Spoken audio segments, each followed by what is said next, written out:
Listen up, party people. If you want to make over your home or portions of your home, but you do not have full makeover money, this is the episode for you.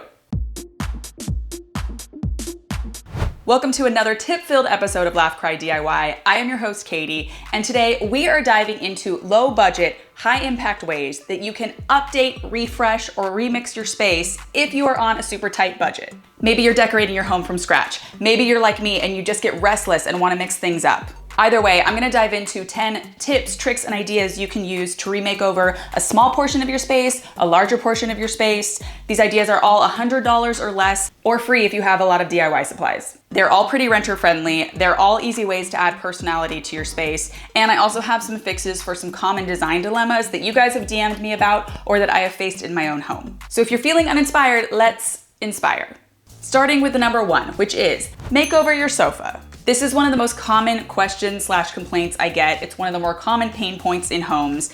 What do you do if you have a sofa that you don't like, but you can't replace? Or a sofa that is really comfy, but just doesn't fit your style anymore? Well, one of the most high impact ways to do that is to cover your sofa with a slip cover. But I'm not talking about the common slip covers you're thinking about. I'm talking about this kind of drop cloth style cover. This is a really easy way to dramatically change the look of your space in a cool, kind of cozy, relaxed way. There are so many different versions, which means you can really play with the texture and color and style depending on what your aesthetic is. For example, you can do a really fun, colorful print like this cheetah print. You can do a simple color with a nice trim for some fun detail. I really like the pom-pom tassel trim on this one especially. You can do a super graphic bold pattern that becomes the statement for the room. I like this boho pattern too. You can also really lean into texture. And obviously, depending on what your style is, you can really dress it up or dress it down with throw pillows as well. These are so versatile. There's so many you can get. They're all under $100, oftentimes around 50. You could also thrift an oversized blanket and get the same look. Now, I know the number one objection to this style of cover is that it slips and moves everywhere,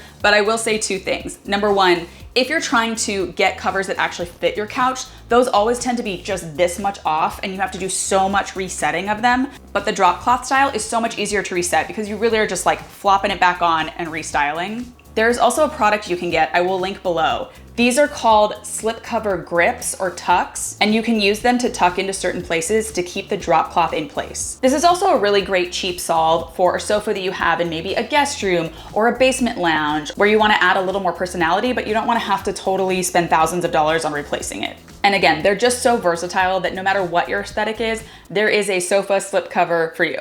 All right, moving on. Another way to get some fun little personality into your life, whether it's in a room or a corner, is to paint a chair or multiple chairs. If you have simple, plain, unupholstered chairs, this is absolutely the easiest, best, and most budget-friendly way to add a little more vibe to the room. And you can go as minimal or as complicated as you want. You can do a one color, you can do a slight ombre of colors. For example, I really love this beautiful little pastel mix they did in this dining room. You can add a subtle pattern like this boho stenciling that Stephanie at Casa Watkins did on her chair. I will link her tutorial below. It's so simple, such a nice little hit, but it really adds some character to the space. If you want more drama and pattern, you can be really extreme like me. On this channel, I took, I think, 5 samples of paint and did this really elaborate peacock chair, which turned out so beautifully. And I really like having a dramatic statement chair like that, just like tucked into the corner or tucked into your vanity. Just a fun way to add a lot of drama. But if you're feeling lazy, you can also do something more minimal and just paint the legs a certain color, or try this really unique dip dye technique where you only paint a portion of the chair. Again, this is a good idea for a little corner chair or a desk chair or a little outdoor chair. And honestly, it takes such little paint, you can really do it with like a $5 paint sample. And if you do have an upholstered chair that you love,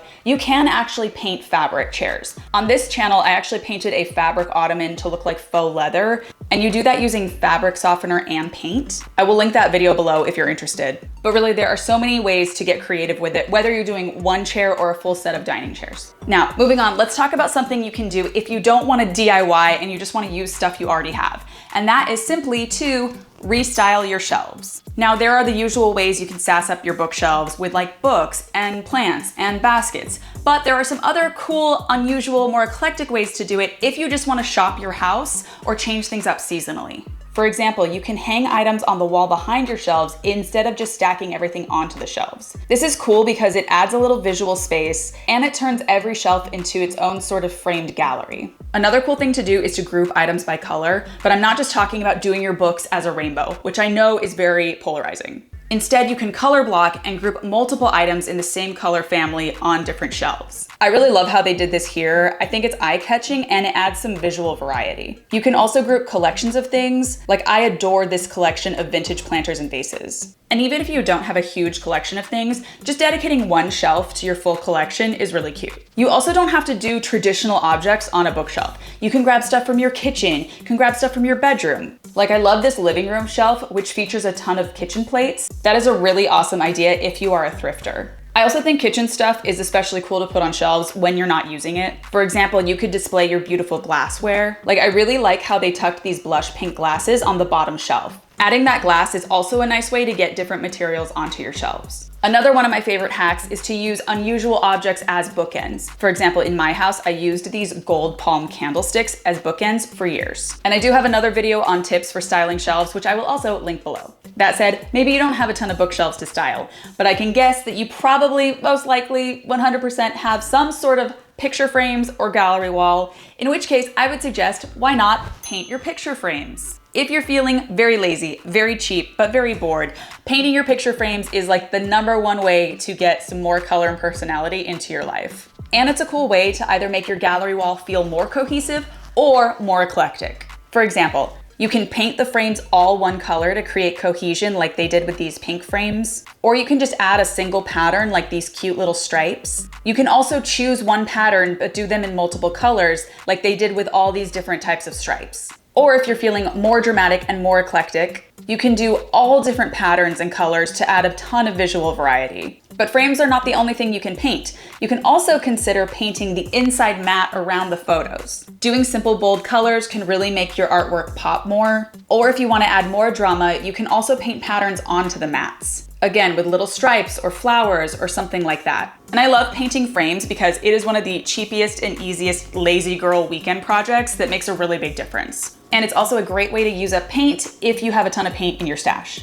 Now, speaking of other things you might be hoarding in your stash, if you're like me, is candle jars. And therefore, you should totally remake your candle jars. This is another subtle but easy weekend craft that can really jazz up a space, whether that's a little shelf or a little tray on your coffee table or your little nightstand. And obviously there are a lot of ways to repurpose candle jars or empty jars, but these are some of my favorite, more cool, creative ways to do it. They are really cute if you turn them into little planters. I really love stacking different ones together to create a different silhouette. You just paint a fun little pattern on them, and if you add a little plant in, tuck it into a shelf, it just adds a little pop of personality that makes your eyes happy.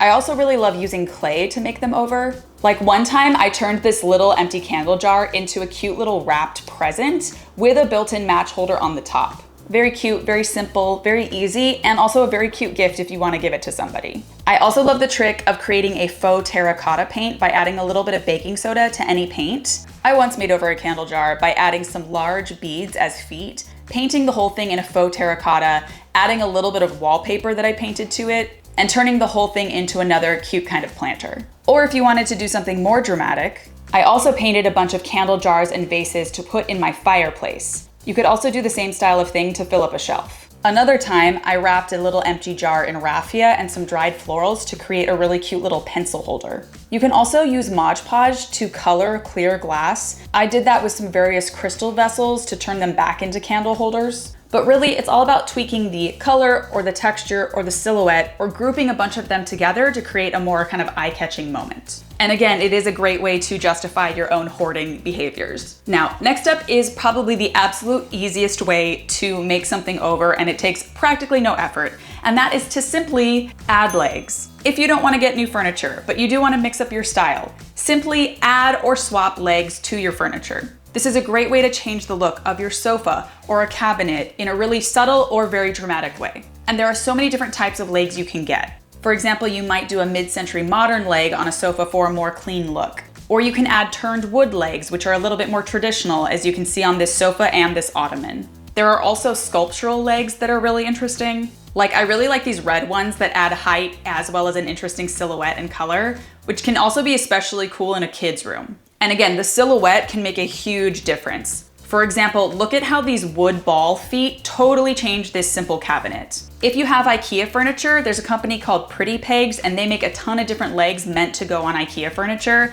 I will link them below. But you can really mix up the style and the materials, whether that's wood or metal or lucite. And FYI, doing clear or acrylic legs, like on these pieces of furniture, can make a small space feel a lot more airy if you're looking to kind of maximize a small space. And again, you can do it to sofas or cabinets or ottomans. And this is probably one of the best ways to upgrade furniture that either is very simple and basic like IKEA, or items that you've kind of inherited or found on the side of the road that are very simple and kind of boring and plain, but you wanna add a little bit more of your own style to. And again, I just wanna point out those wooden ball feet again, because you can see how you could take a simple IKEA cabinet and totally transform it with just the feet. Now, if you don't want a subtle change and you're looking for a lot more big drama, pizzazz personality, let's talk about wallpapering with fabric.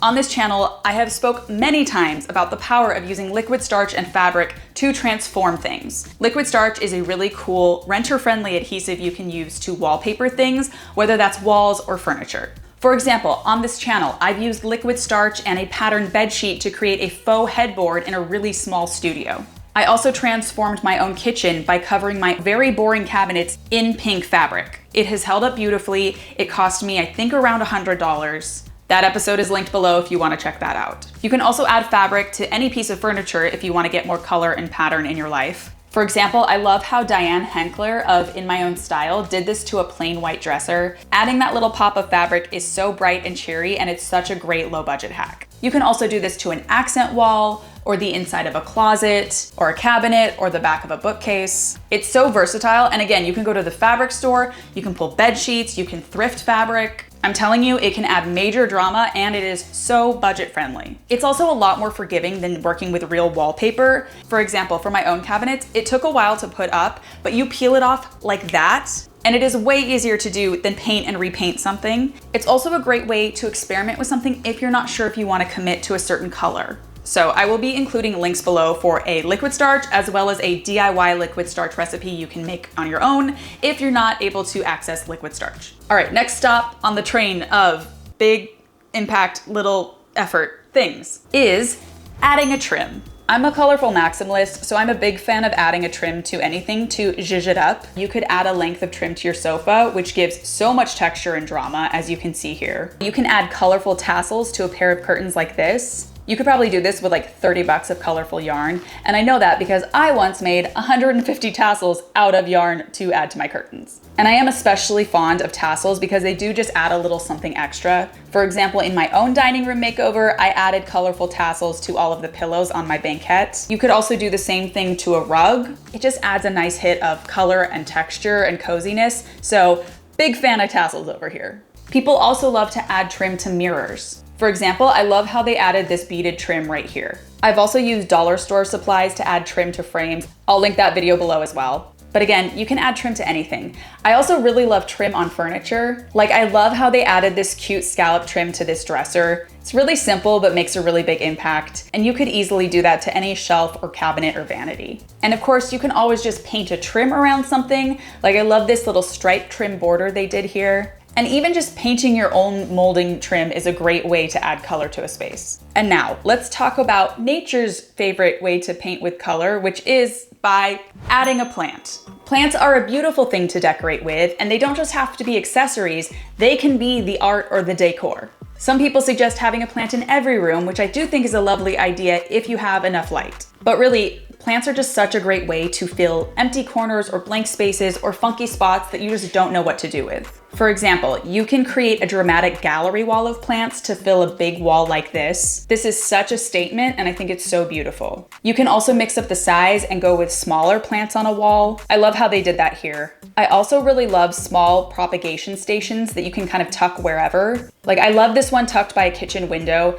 And oftentimes in kitchen, the sides of your cabinets are a really cool way to propagate things because they're so close to the window. And even if you don't want to do something super dramatic, adding a frame around a wall-mounted plant feels really elegant and artful. I also love using plants functionally as dividers. You can get these cool plant divider screens that you can put anywhere. I did something kind of similar in my own kitchen. I wanted to create a little division between my kitchen and dining room area. And so I built these hanging trellis dividers and filled them with plants just to create the sense of a little bit more division between the spaces. I also did something similar for a small balcony makeover. No matter how you use them, it's just such a beautiful way to bring the outdoors in. And again, studies have shown that even fake plants can make you feel a little bit better. So when in doubt, add a plant. And that brings us to our last tip today, which is very simple and very often overlooked, and that is to style a mirror. Mirrors are great for moving light around the space, they're great for opening things up, and you can use them anywhere, but sometimes they look a little bit naked or lonely,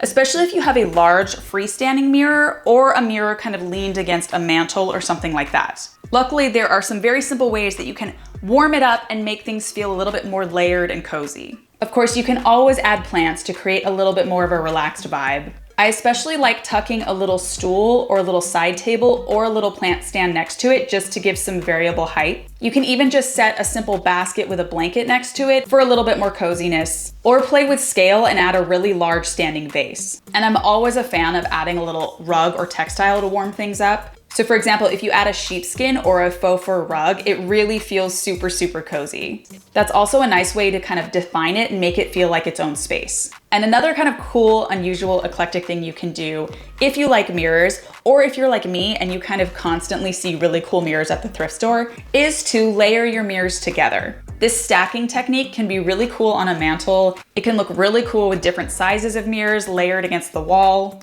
If you're a kind of maximalist eclectic girl, this is like the best hack and the best excuse to swoop up all those mirrors from the thrift store. You're welcome.